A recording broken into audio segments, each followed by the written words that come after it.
बिस्मिल्लाहिर्रहमानिर्रहीम वसल्लल्लाहु अला नबील करीम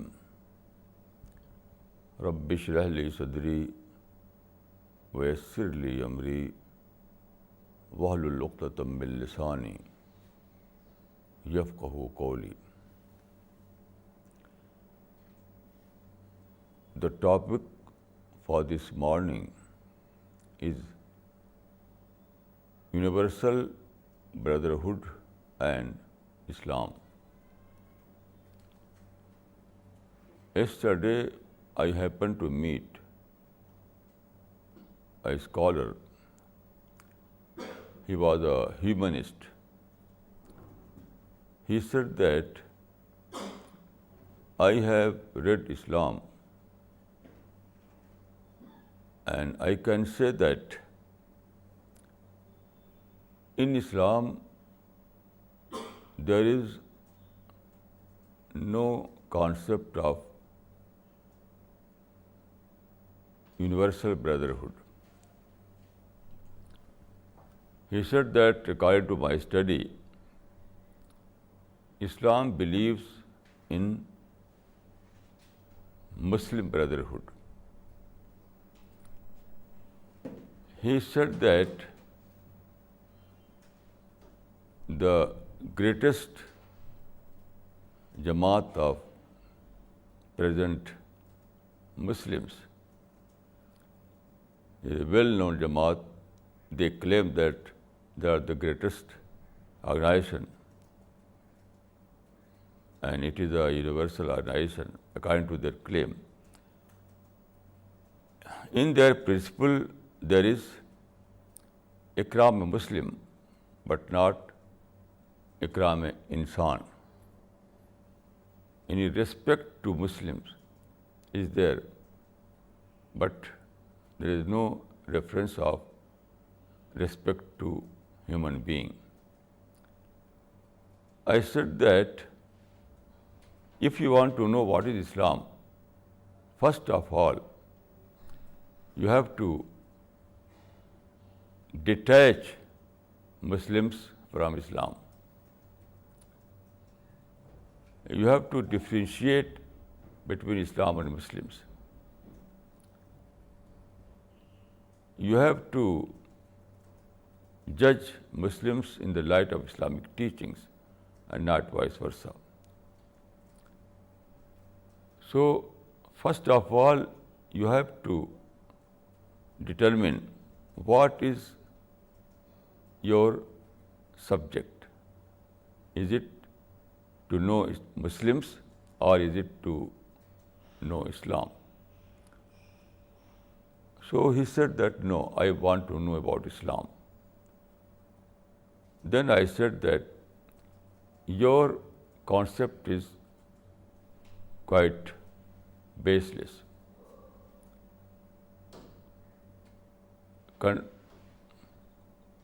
Contrary to your concept, Islam is a religion that greatly believes in brotherhood, in universal brotherhood. So, the fact is that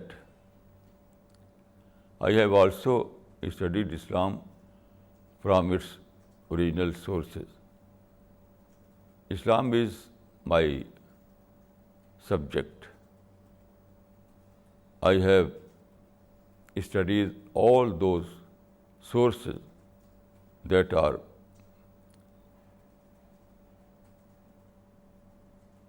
Islamic source, that are believed to be Islamic scriptures like Quran and Hadith and life of the Prophet, life of the Sahaba. So, according to my study, universal brotherhood is the second most important part of Islam. You know, there are two basic principles in Islam. Tawheed and Musawat Bani Adam. These two principles are basic principles of Islam. Tawheed means oneness of God, and Musawat Bani Adam means believing in equality of human being or oneness of man. So I can say that these two principles are oneness of God and oneness of man. All the teachings are under these two principles.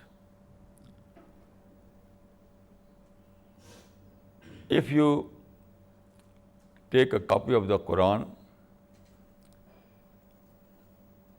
you know there are 114 chapters in the Quran.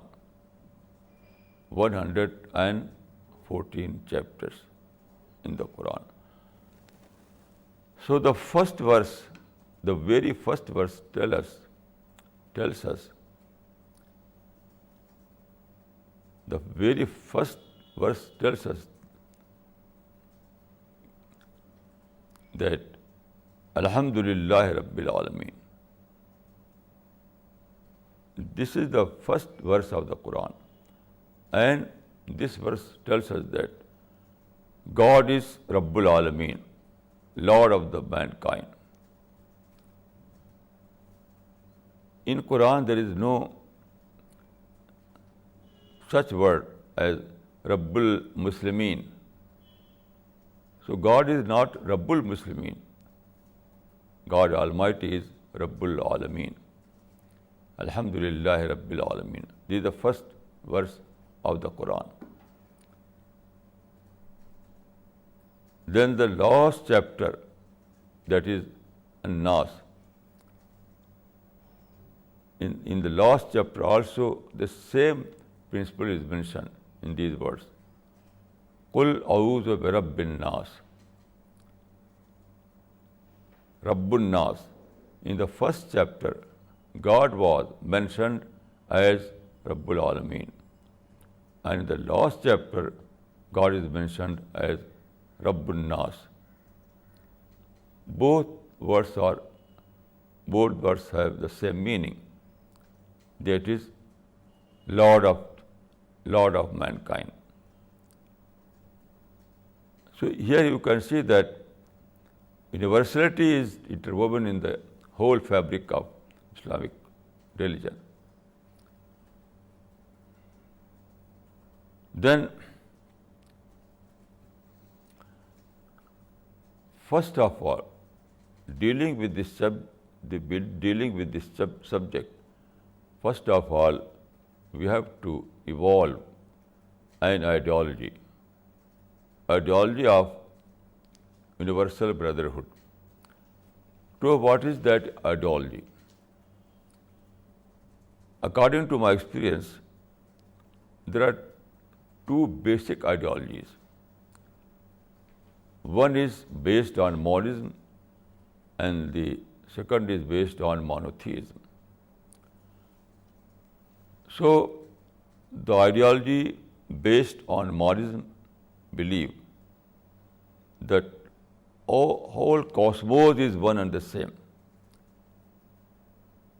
Everyone is a part of the same reality.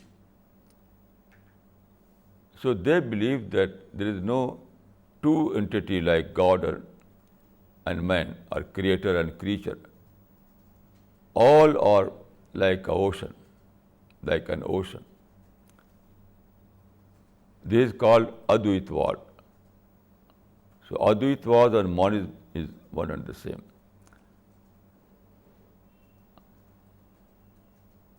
So, but not this is not the Islamic ideology. So about this ideology, Swami Vivekananda has said that this concept is very beautiful concept. he says in his letters, you can see letter number 175. So in this letter, Swami Vivekananda, he was a great Indian scholar and very well known or popularly accepted scholar. So Swami Vivekananda observes in his letter number 175 that monism or Advaitavad is a very beautiful idea, but it never translated into practice. This idea was never translated into practice. According to him, when we believe that all the whole existence is a manifestation, the whole existence is a manifestation of a single reality. There is no difference between God and man, between man and animal, man and stars. No difference. All are one and the same. So according to him, it is a very beautiful idea and gives us a oneness of, it gives us a sense of oneness. But he says that although it seems to be a very beautiful idea, but this idea never translated into practice. He says that, and he at the same time he acknowledges Islam, the Islamic concept, that Islam was able to translate this idea into practice. So, acknowledging Islam, he says that in the same letter, that if ever any religion approached to this equality, if ever any religion approached to this equality, it is Islam and Islam alone. So Islam was only religion that successfully established a society of equality. Islam was only religion that successfully established an equal society, a universal brotherhood. Now, it is not very simple. The reason is between ideology. The ideology of monism is why Islam was able to establish a universal brotherhood, a society of universal brotherhood. He adopted the ideology of monotheism, that is Tawheed. Monotheism, that is Tawheed. You see, the issue of universal brotherhood is an issue between man and man. It is man versus man issue and not man versus God issue. So, Advaitavad or monism claim that God and man are one and the same. Creator and creature both are one and the same. There is no creator and no creature. There is no God, no man. All are part of a same substance. So, according to their claim, there is no difference between man and God. But the question is that the issue of universal brotherhood is between man and not between man and God. We want to establish a society based on the concept of universal brotherhood. But this concept or this issue is not between man and God. God is not part of society. God is not a part of our society. So the question is not between man and God. All the question is between man and man. Between man and man. So the issue is between man and not between man and God. So this kind of ideology is quite irrelevant. The ideology of monism is quite irrelevant in this respect. I would agree that monism seems to be a very beautiful ideology, but it is irrelevant because the question is not to establish equality between man and God. The question is to establish equality between man and man, because man is part of our society. God is not a part of our society. So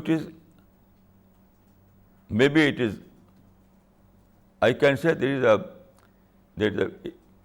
purely a philosophical idea. It is not a practical idea. Advaitvad or monism are purely a philosophical idea. It has nothing to do with the universal brotherhood. As a philosophical idea, maybe it is a beautiful idea, but as far as the universal brotherhood is concerned, it has no relevance to this issue. But the ideology of monotheism is quite relevant to this issue. What is monotheism? It is Tawheed. Monotheism means that monotheism believes in duality. In duality. Duality means God and man are two separate entities. God is the creator and man is the creature. So God and man are not one and the same. Both are quite different. So according to Tawheed or monotheism, the reality is based on duality, not oneness. So God is quite different. God is separate being. We are separate and God is separate. God is creator and we are creature. So according to this,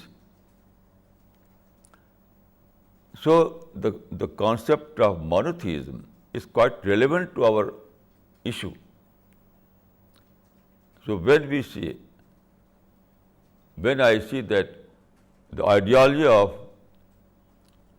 when I say that in Islam, ideology of universal brotherhood is based on monotheistic concept. So it is very relevant to the issue. Very relevant to the issue. From this ideology, we derive two principles: oneness of God and oneness of man. God as a creator is one, and man as creature is also one.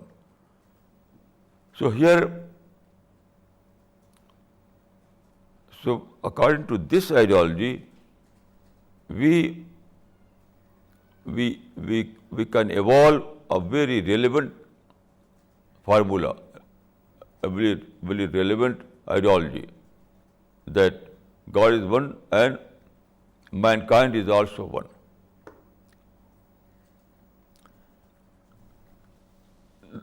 Then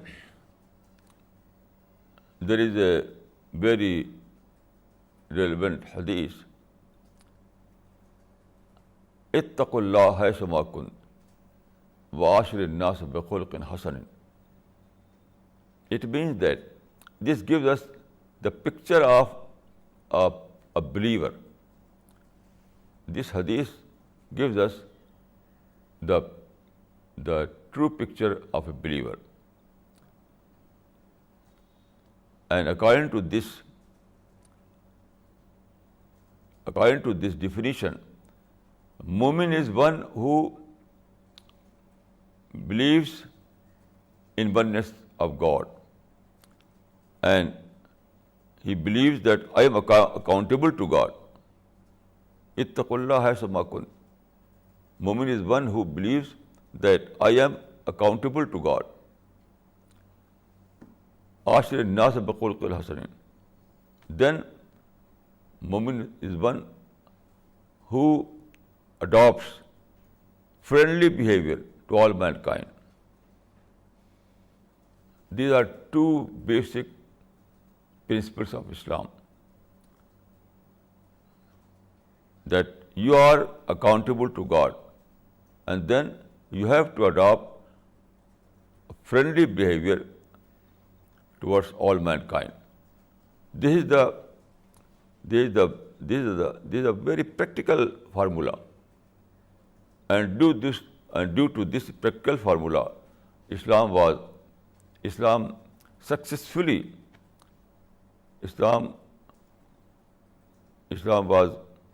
able to establish a society on equal basis, as acknowledged by Swami Vivekananda and other scholars and historians. So I can say that Tawheed is the only practical ideology by which we can establish a society on the basis of universal brotherhood. Then I would like to refer a very relevant verse from the Quran.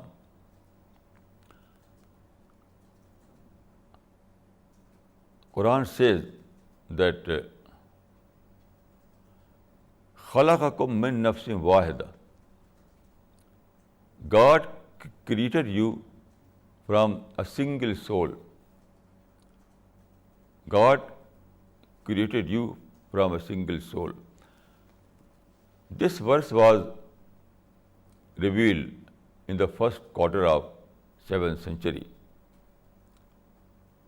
God created you from a single soul. So this verse was revealed in the Quran in the first quarter of 7th century. But now it is an established fact. Now it is a scientifically established fact. And this proves the veracity of the Quran. This proves that Quran is a book of God. Here I would like to give you. Here I would like to refer this magazine. This is Newsweek magazine of New York. Newsweek magazine of New York. The issue is of January 11, 1988. It was published on January 11, 1988. This is a very important issue. You know, in 1980s,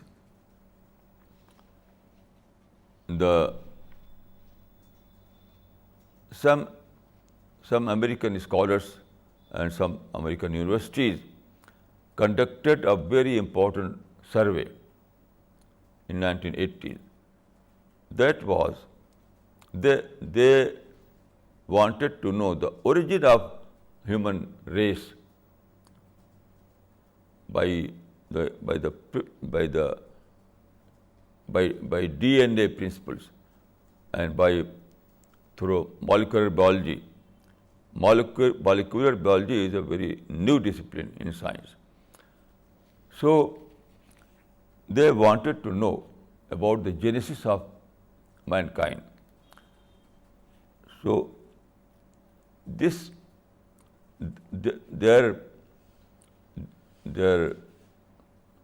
result of their survey was published in some journals, some American journals. In this issue, the paper has published that the result of that survey.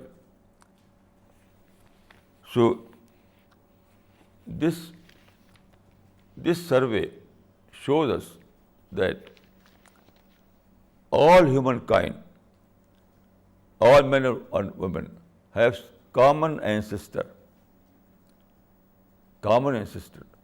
All are biological brothers and biological sisters.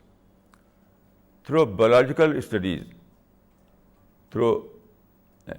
according to molecular biology, it is established by scientific method that all human beings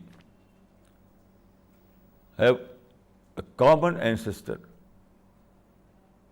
This was declared in the Quran in the first quarter of 7th century, that God created man. God created Adam as the first man, and He created Hawa, Eve, as the first woman. So Adam and Hawa were husband and wife. So they were settled in paradise. This was the first pair, and all other men, all the races, all the mankind are only family of this first pair. So now it is scientifically established that all men and women are biological sisters and biological brothers. All men and women are blood brothers and blood sisters. So this was mentioned in the Quran as a base towards equality. In the Quran, this was mentioned, this biological similarity. Quran declared that as all men and women are biologically one and the same. There is a hadith, al-khalqu ayalullah. The whole mankind is a single family, a single divine family. So it was declared in the Quran that all mankind is a single family. So this is the base of equality. Now this concept is established by scientific method. So this new survey has two aspects. One, that universal brotherhood is quite natural, because biologically all men and women are sisters and brothers. So they must live as a universal family. So this research, this survey gives us a scientific base towards this ideology. Then at the same time, this survey provides us an evidence that Quran is the book of God. It is a scientific evidence that Quran is a book of God. because this concept was revealed in the Quran in 7th century, in the first quarter of 7th century. At that time, there was no science, there was no molecular biology, there was no DNA concept, nothing. Before all these disciplines, before all these sciences, before all these discoveries, Quran declared that all mankind are brothers and sisters to each other. All mankind are brothers and sisters to each other. So, present scientific discovery prove that Quran is a book of God. Except God, no one was able to know this fact. At that time, it was a hidden fact. It was a hidden fact. Because there were black people, there were white people. So there were differences between man and man. So people were believing that people were believing that there were different ancestors, different families. It was not understandable to those people that all belongs to one and same family. Then I would like to say that the whole Islamic system is based on this concept. For example, let us take Salat, namaz. Salat is a very important prayer in Islam. Salat is performed 5 times every day. Every day. 5 times every day. And Salat is like a rehearsal of universality, a rehearsal of universal brotherhood.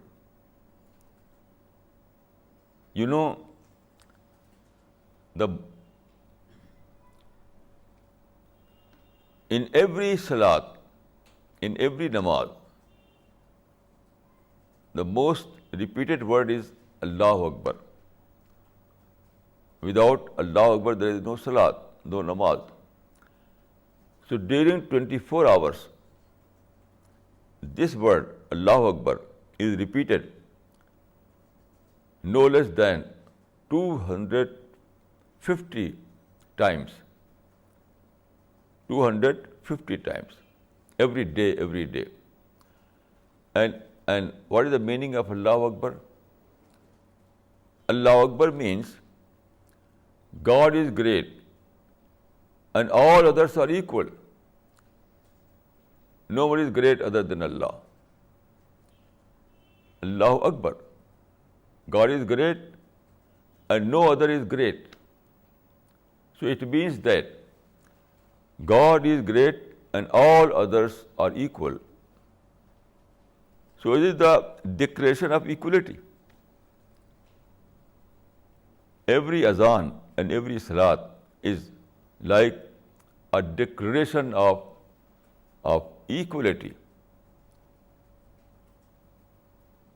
So every day in the form of namaz, Muslims repeat this lesson.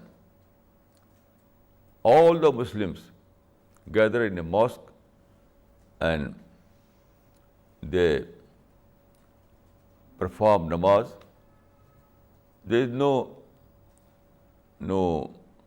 rich and no poor, all are equal. If you see when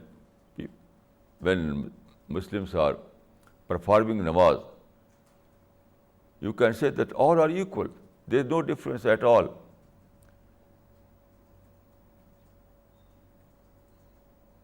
Poor, rich and poor, and leader and followers, all are standing in a single row without any difference. without any discrimination. So, and then in the end, all the namazis, all the Muslims say, Assalamu alaikum wa rahmatullah, Assalamu alaikum wa rahmatullah. They address by these sayings, they address the whole mankind. O people, O mankind, you are safe from me. Peace be upon you. Peace be upon you. So you see, salat or namaz is like a rehearsal of equality. All the parts of salat is giving a lesson that all men are equal. There is no difference between man and man. Only God is great. Other than God, nobody is great. All are equal. So this is the daily lesson given by the salat prayer. Then let us take the Hajj. So if salat is a daily rehearsal of universality, Hajj is an annual. Hajj is the annual rehearsal of the same universality. You know, when Muslims from all over the world they visit Makkah and perform Hajj, so all the Muslims, all the Haji say, Labbaik Allahumma Labbaik. O God, I am here. O God, I am here. So by this, they declare that the same lesson that is repeated in the salat as Allahu Akbar, the same is repeated here also. God is great, God is great, God is great. And all are equal. So you know, when Prophet of Islam was alive, he performed Hajj and he gave a lesson. He gave a sermon. It is called Khutbah Hajjatul Wada. In this sermon of Hajj, the Prophet of Islam declared, La fazla li'arabiyyin ala ajamiyyin, wala li'ajamiyyin ala arabiyyin, wala li'aswada ala ahmara, wala li'ahmara ala aswada. He said that no one is superior. No one is superior. All are equal. Black and white. Arabs and non-Arabs. Arabs and non-Arabs. Black and whites. All are equal, all are equal. So he declared as a ruler of Arabia. At that time, Prophet of Islam was the ruler of Arabia. So perhaps this was the first in history that a ruler, a sovereign, declared this concept. I don't know any other event in the history when an established government, a head of the established government, at that time in Europe there was an established government and Prophet Islam was head of that government. So I don't know any head of the state in the history before the Prophet of Islam who declared, as a head of the state, declared that all are equal. There is no difference at all between black and white, between Arabs and Ajam, between East and West. So perhaps this was the first in the human history that a head of the state declared this concept that is called universal brotherhood, that equality, then a very unique part of the Hajj is Waquf Arafah, that is called Waquf Arafah. All the Hajis gather in the field of Arafat. Arafat is a field, a vast field near a mountain. So all the Hajis from every part of the world, they gather here. And you know, all are clad of a single dress, that is white, untailored white dress. So all the Hajis are clad with this untailored white dress. So if you see that scene, you will find it's a beautiful demonstration of equality. Waquf Arafah is a very beautiful demonstration of equality. More than 25 lakhs people performed Hajj in this year, and all the Hajis were clad with this cloth, that is untailored white cloth. So everyone looks like the same. There was no difference at all. So it is part of Hajj that all these Hajis must reach to the Maidan Arafah and stay over there with that uniform. You may call it a universal uniform, uniform of equality. It's very beautiful scene. You can see it in picture also. So the whole system of Islam is based on these two principles: oneness of God and oneness of man. Oneness of God and oneness of man. So universal brotherhood is an integral part of Islam. Universal brotherhood is an integral part of Islam. And all the teachings, all the activities are based on this concept. Then it is like, and you know, the target of Islam is paradise. Islam inculcates the spirit that everyone must adopt paradise as his goal. And what is the culture of paradise? Culture of paradise is based on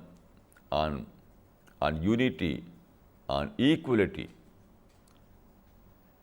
Everyone would live in paradise with equal sentiment, equal basis. There is no discrimination. In paradise, there is no discrimination, no inequality. All the people in paradise will live like a holy family, like a single family. So paradise culture is a culture of equality,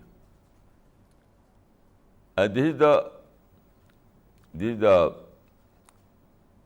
This is the goal of every believer. So according to Islam, the goal of everyone is paradise. And paradise is a world of equality. In paradise, there is no difference, no discrimination,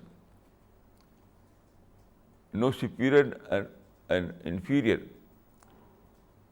In paradise, there is no superior, there is no inferior, no king and no follower,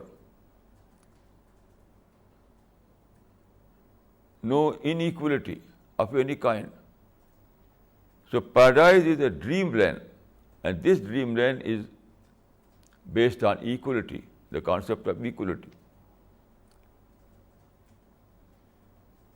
So from every aspect, Islam is a religion of equality. As I said earlier, that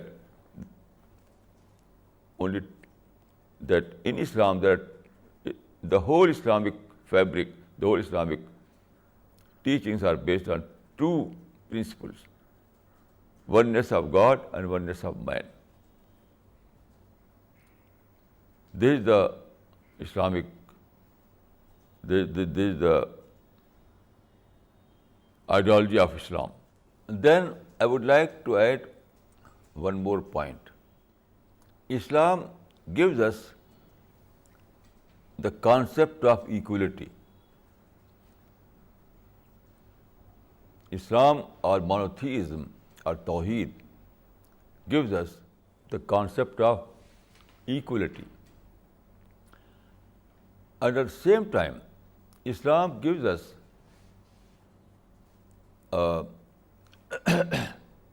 an incentive. Incentive is very, very important. Without incentive, any concept is only a philosophy. If you say, "Oh, people live on the," if you say that, "Oh, people live on the concept of equality," so is it just like some sermon? It is like a sermon. You have to give an incentive. And that incentive is that you are accountable to God. You are accountable to God. So when you think that I am accountable to God, I have to follow this principle, otherwise I'll be punished in the life hereafter. I have to follow this principle of equality. When God created man on equal basis, there is no discrimination, there is no superiority or inferiority. So if it is the scheme of God, I have to follow this scheme. I have to follow this principle. If I deviate from this principle, I will be punished in the world hereafter. So this belief provides incentive. This belief provides motivation.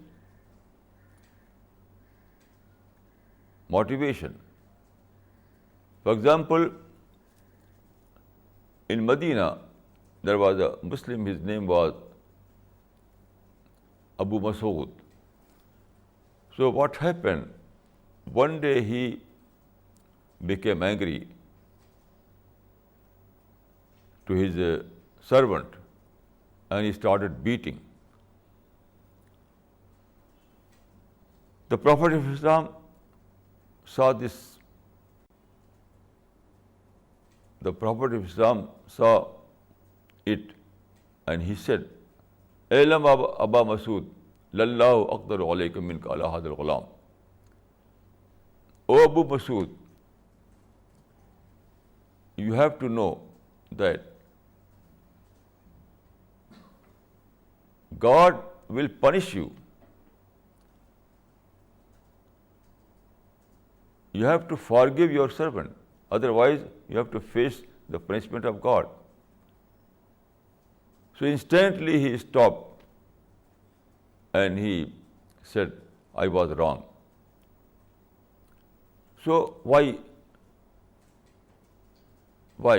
this happened? The reason is that before this, God reminded him, God awakened his mind. So before this awakening, he was of the opinion that I am superior, he is inferior. I am rich and he is poor. So he was living in this concept of discrimination. So when he became angry, he wanted to beat him, he wanted to teach him lesson. But when he remembered that I am under God, I am not free. I am not free. I will be punished by God. God is superior than myself. God is more powerful. So this belief serves as a check and balance. This belief serves as a monitoring force. This belief serves as a incentive force, motivating force. So Islam not only gives us a concept of equality, at the same time Islam provides a system of incentive, motivation. Without motivation, without incentive, it is like a sermon. Simply sermon does not work. You have to give some incentive. So Islamic belief that Malik Yawmiddin, that God Almighty is Lord of the Day of Judgment. Allah is the Lord of the Day of Judgment. Malik Yawmiddin. This belief provides an incentive that if you deviate from the principle of equality, if you hate other people, you will be punished. You will be punished. So Islam is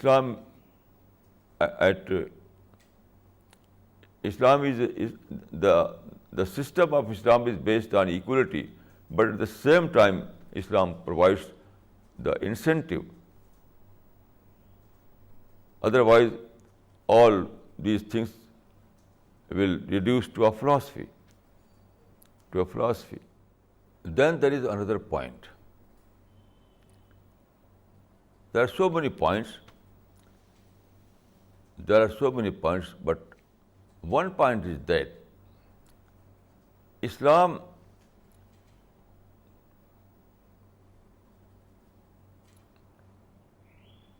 teaches us some etiquette.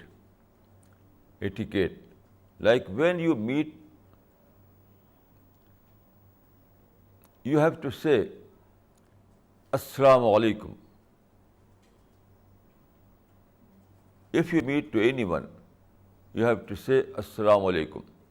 It means that be peace upon you. Be peace upon you.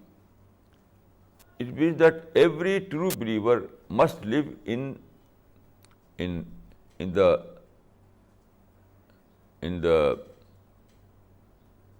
feeling.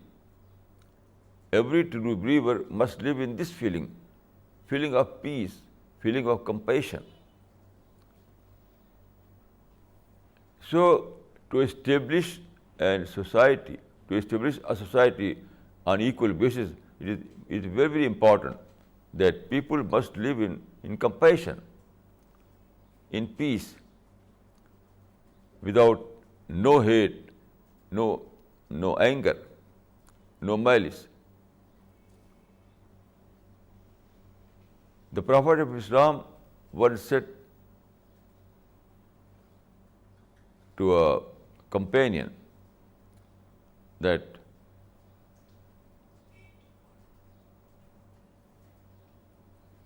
you have to live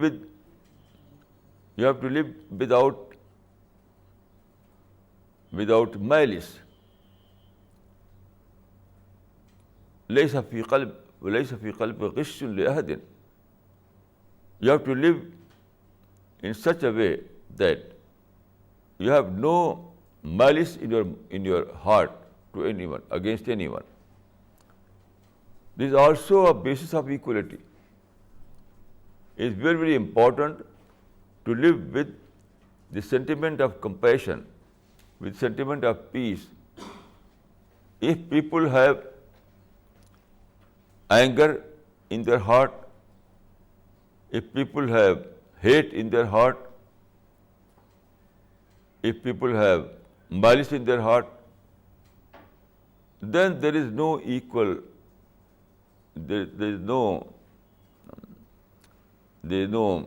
society. Then you cannot build a society on the equal basis, on the basis of equality.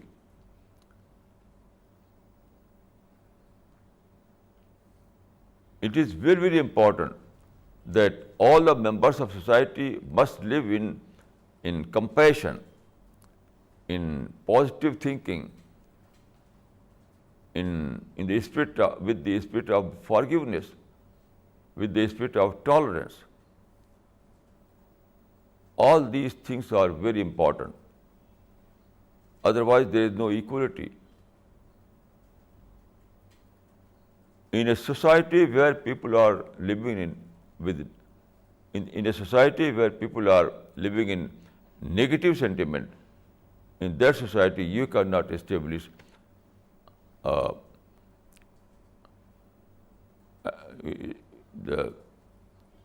society that is based on equal principles.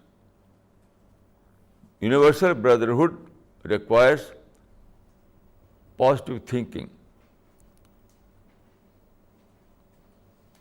And Islam tries to make people positive thinker.